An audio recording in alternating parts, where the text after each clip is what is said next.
So yan ga duk mai bukatun yin register da wannan website na data na NigerBTU, so insha Allah a cikin wannan bidiyo zai kalli yadda ake register daga farko har ƙarshe.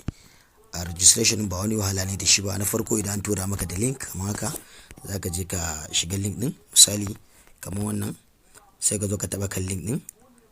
So zai tafi da kai zuwa Chrome browser, sai ka shiga Chrome browser domin yin register. So na farko zai tambaye ka first name, misali ka rubuta Jafar kamar sunana kenan. So sai ka rubuta phone number, da su tambaye ka phone number, sai ka rubuta, sai Gmail da su tambaye ka, sai ka rubuta Gmail. So kamar da kuke gani sai ka danna continue. So kana danna continue da ya ce maka ya choose na state, sai ka choose na state ɗinka.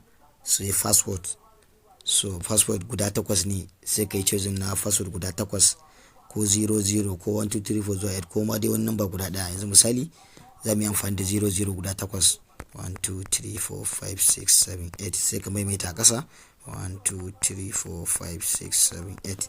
So kana kammalawa za ka kalli namban waya na gashi nan wato anan.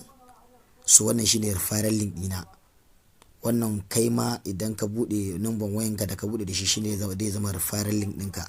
Ina fata an fahimta. Kana kammalawa sai ka danna wato register. Yanzu bari mu danna ku gani. Kana danna zai yi successful kamar haka.